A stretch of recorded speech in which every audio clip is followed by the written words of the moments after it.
You're listening to the Co-Creator Network because you do create your own reality. This is Maxine Taylor, host of Move Into the Magic. And I have a special guest this morning that I can't wait to introduce to you. This is David Wilcock. Now, most of you have heard of him. And if you haven't, let me tell you, David is the reincarnation of Edgar Cayce. I have been an unabashed fan of his for the longest time, so I'm just absolutely thrilled to pieces to be able to interview him this morning and to present him to you. David, for those of you who may not know this, has just written a phenomenal new book that I thought I was going to have trouble getting through because it's about 3 inches thick, and I have not been able to put it down. I know I'm going to have to reread it because there is not one extraneous word in the book. His background, as you know, those of you who have followed him, David is the reincarnation of Edgar Cayce.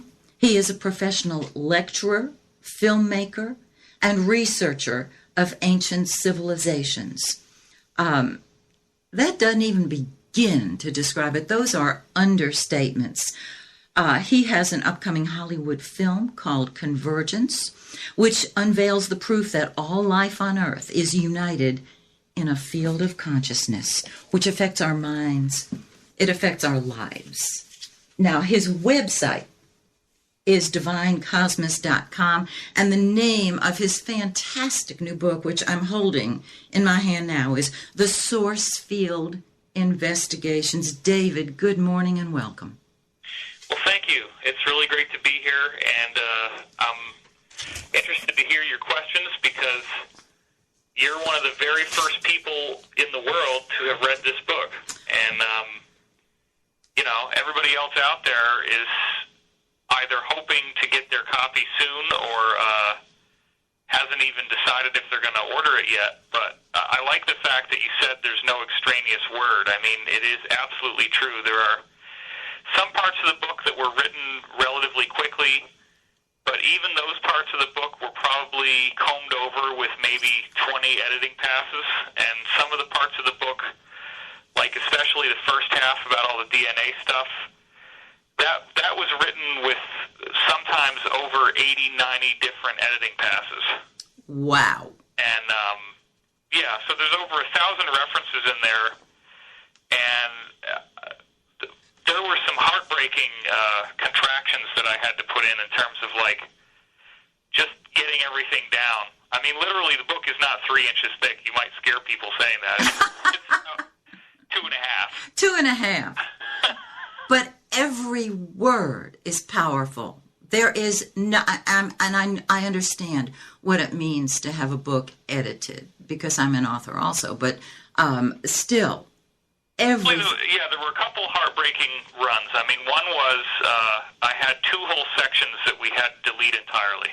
Oh. And I thought they were both fantastic, and they are. One of them was on the cycles of history. I had some absolutely amazing information showing that the precession of the equinoxes breaks down, that's the 25,000-year cycle I keep talking about. It's a wobble in the Earth's axis. Right. Astrologers know that. You can look at events in history and actually see that there are repeating cycles where the same events happen along new turns of the spiral. And I know as an astrologer, this is your domain. Absolutely. Well, now we're getting into the great year. You got the signs of the zodiac in typical year. Somebody's a Pisces or a Libra or a Scorpio, and you're probably analyzing why I chose those 3 already. I know because I have your chart, David. I've seen Mr. Pisces himself. I've seen your chart. Yeah, I got Scorpio rising too. How about that? The most powerful sign in the zodiac. Indeed.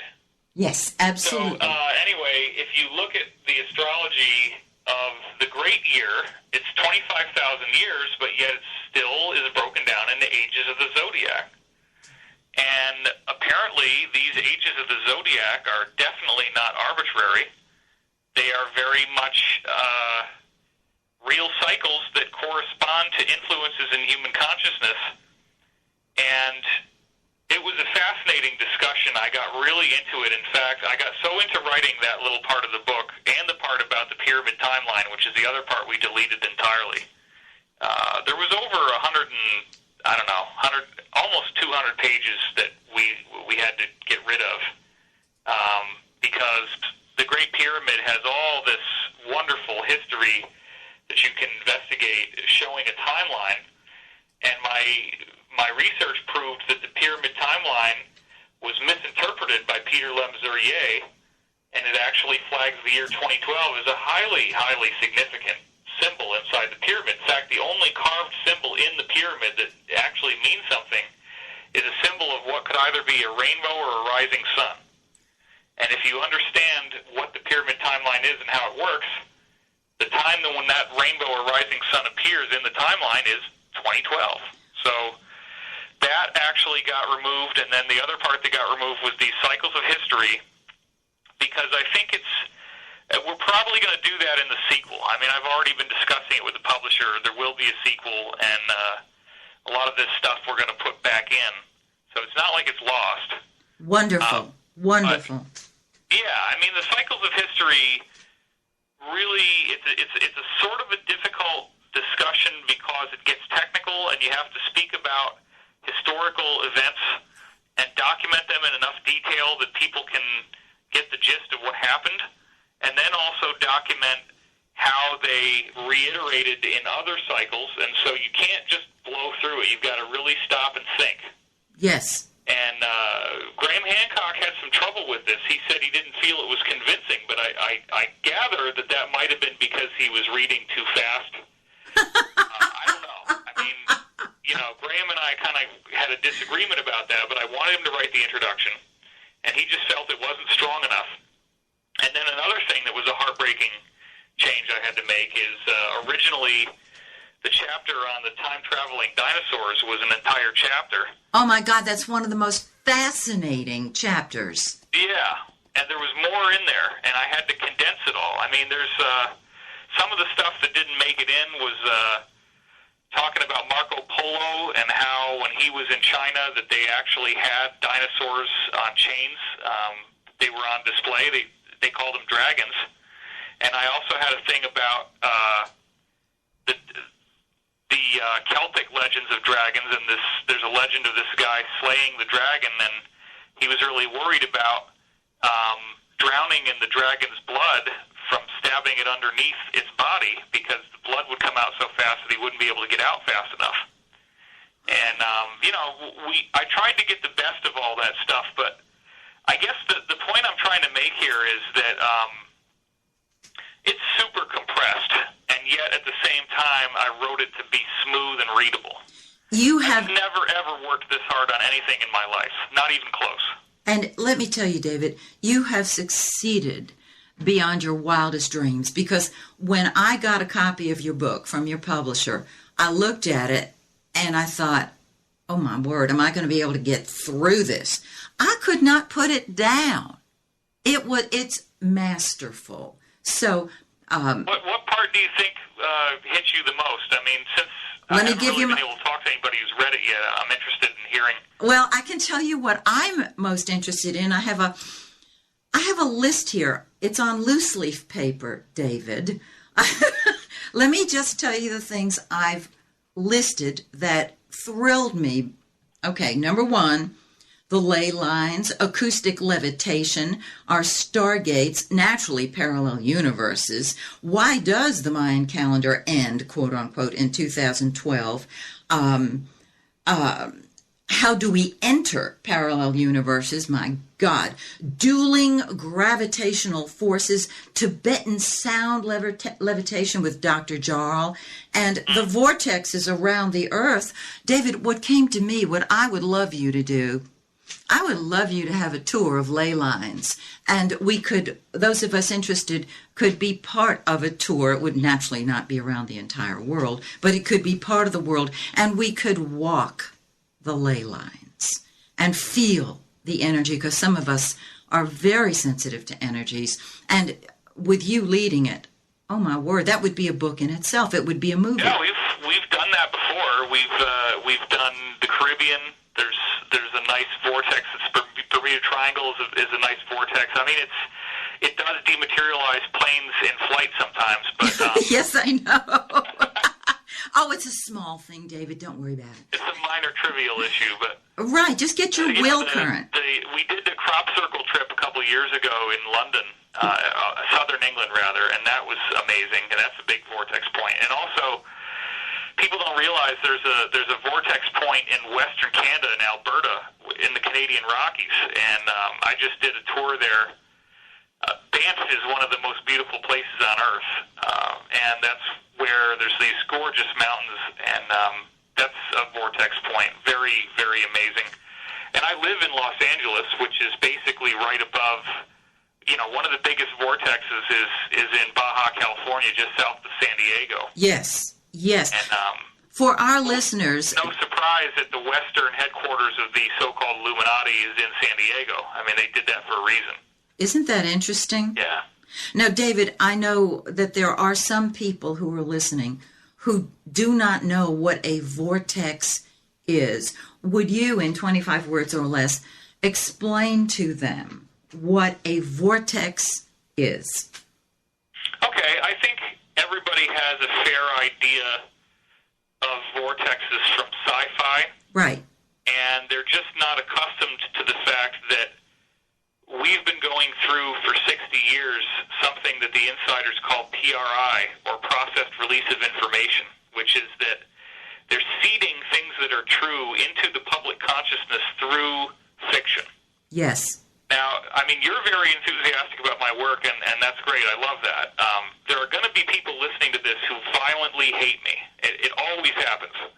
And they seem to really like to write comments on videos and stuff, but here's the deal. Yeah. I know that some people have a real hard time with this, and I don't really expect that they're going to change their minds.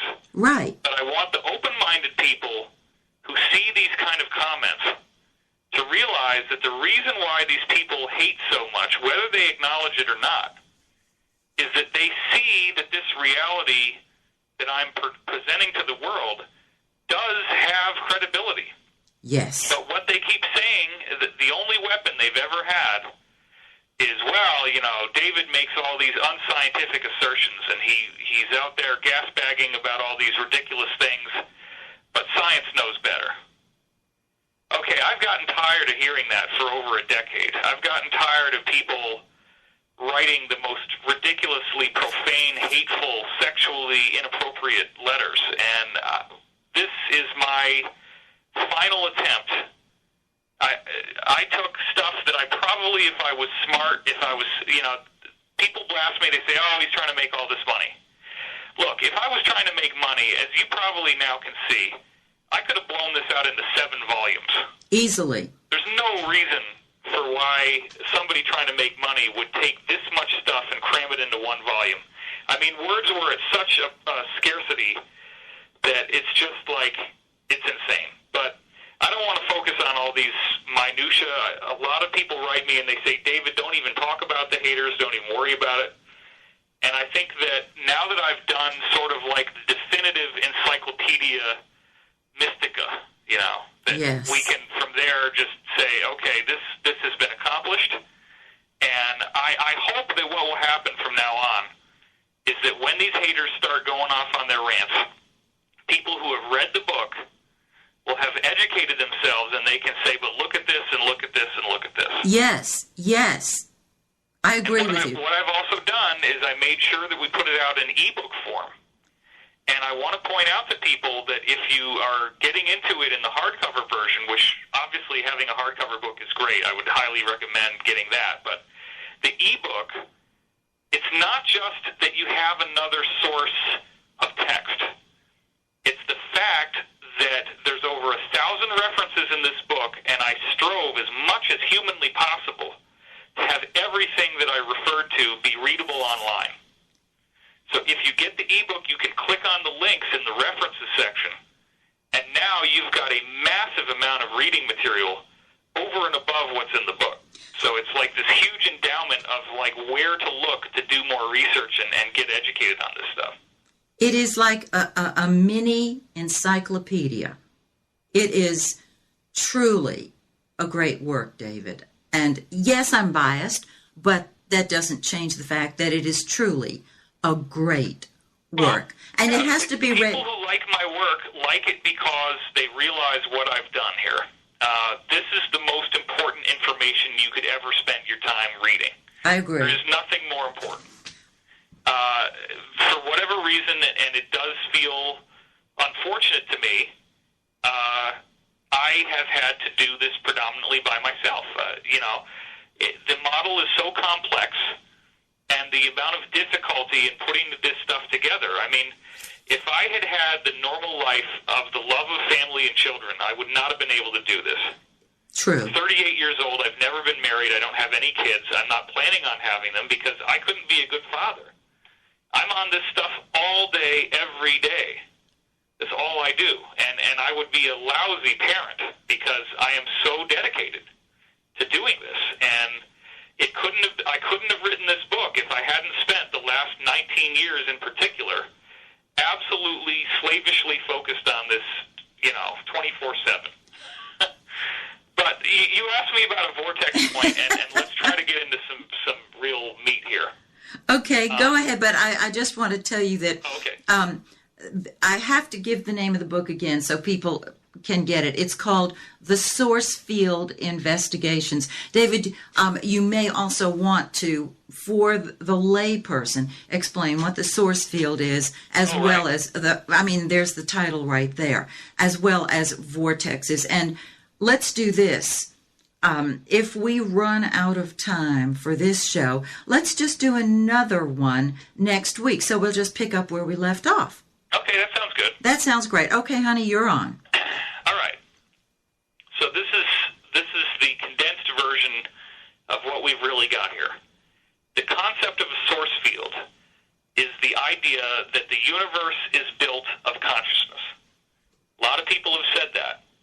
What they don't realize is that there is reputable science in many, many cases that is mainstream. So I'm not going into obscure Hermetic texts or Masonic literature. I do draw off of that stuff a little bit, but most 80-90% of what's in the book is all stuff that is done by credible mainstream scientists. And what happens is you have everybody on this binge of information right now, and we're all being saturated with all this content. And what I'm doing is going through and sifting through the internet and looking for things that catch my interest. And I've been doing this for ever since I got online in 95. I have documented every single thing that I find on the internet that interests me, where I say, well, isn't that something, And by that point, by the time I was in 95, I already had a pretty good view of this idea that there is a conscious energy field that makes space, that actually is responsible for the flow of time, that's responsible for the construction of physical matter out of a substrate or an energetic ether. Some people call it the ether. It's responsible for biological life, and it's responsible for our human consciousness. Consciousness is not relegated to the brain. The function of the brain seems to be more like an antenna or a relay for a thought process that is largely non-physical and doesn't even require your body to exist. Now, here's something that's not in the book. This is a fascinating thing. Yes. I've been fortunate enough to speak to a lot of insiders who have worked in highly classified projects for the United States government, for the Australian government, and other governments, which, of course, it's all, the term government is kind of insignificant when you're dealing with who these people really are and what they're about, because it's all multinational defense contractor corporations. And that's another level of it, and then there's a level beyond that where it's all sort of a cult group. These people have, in some cases, tried to get me to espouse their philosophies. If someone gets too pushy and tries to get me to believe in their idea of depopulation, I discontinue the contact. I have only maintained contact with people who either are working or have worked, but who do not subscribe to this genocidal insanity.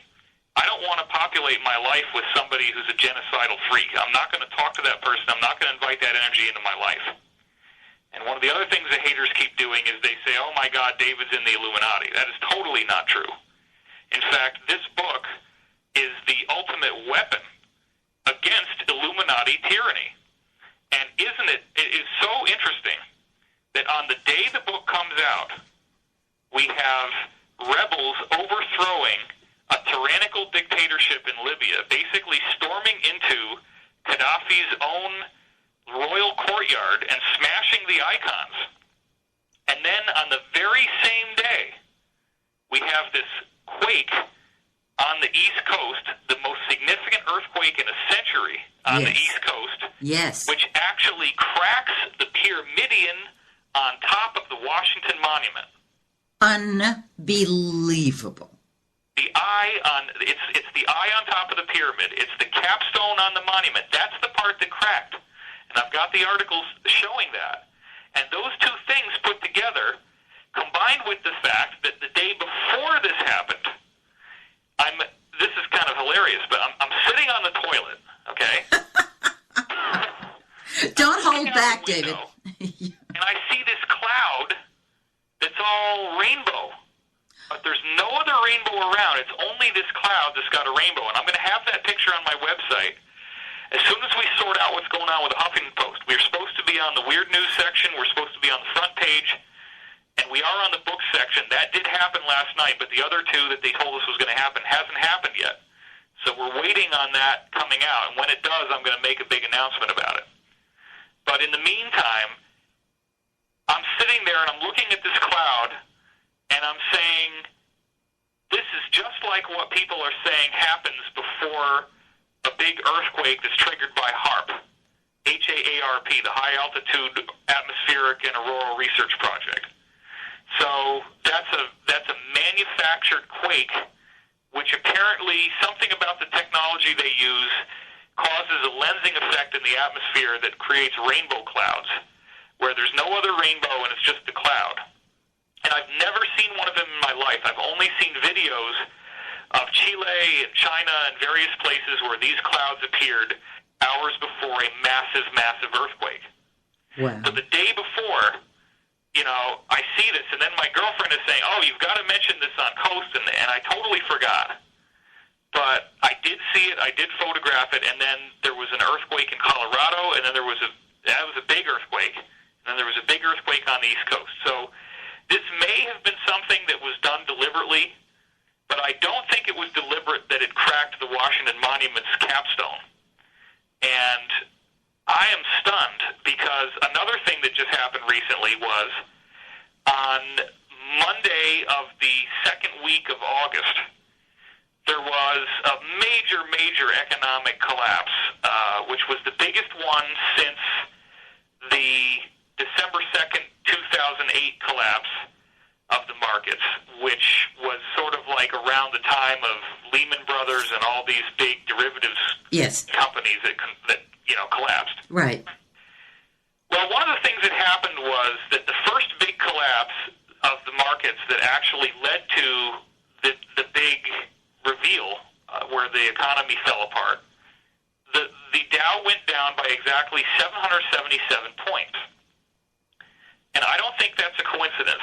When you're talking about this idea of the source field, we're talking about an intelligence that underlies reality. Yes. And that intelligence is totally capable of tweaking people's free will on a collective level, like looking at it as if it were a single matrix. So this one guy decides to buy 15,555 shares because he likes the fives, and maybe that's his occult significance, Yep. But as a result of all these weird little decisions that people make, you get a 777 in the market, which also, it's not just that it's a repeating number. It's the fact that if you're in a casino and you play slots, 777 is the jackpot. But what it's actually saying here is that the whole economy is a casino. Where I'm going with this. Oh, my. Yes, go ahead. Keep going. So check this out. The Monday of the second week of August of 2011, we have another major economic contraction, which is the scariest one that it's been since all this stuff happened in 2008. And when that contraction happened, at the end of the day, the Dow had dropped by 6.66%.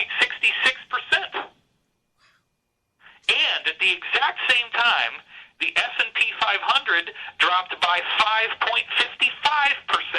There's the fives. Now, that is the likelihood that this could happen by quote-unquote random chance is staggeringly low. We're dealing with an intelligent manifestation of something. And another example I give, there's two more examples I want to give. I totally agree that the Obama administration has run off the rails. I don't know what the hell is going on in there. You know, I had dreams that indicated that they were going to do a lot that was positive. I'm still open-minded about the fact that they could pull off a disclosure. I think that would, you know, change a lot. In fact, it appears from the insider chatter I'm hearing that there's mass arrests getting ready to happen of a huge number of these financiers who architected this whole financial chicanery in the first place and basically created this situation where they had to get bailed out. I mean, imagine if we know that the bailouts are enough money to have paid off everybody's mortgage in the country. And if everybody's mortgage was paid off, all the extra money they would have stimulated the economy. Yes. Yes. Right? So what the hell have we done by giving it to these bankers? They haven't given anybody loans. They haven't done anything new with the money except pocket it and fly off to Aruba. And it's ridiculous and it's horrible. And people are hating on Obama like crazy, and I get it. Believe me, I get it. But what we're hearing on the inside is that the final legalese is being worked out. I actually know somebody who's working on the legalese of this whole new agreement, which basically is a bloodless surrender of the Illuminati. That's what's going on right now. Now, David, can I put you, at least mentally, on pause? Hold that thought. And we're going to continue this discussion next week. Please join me next week for the continuation of our story with David Wilcock. This is Maxine Taylor saying, may the stars shine brightly on you and yours.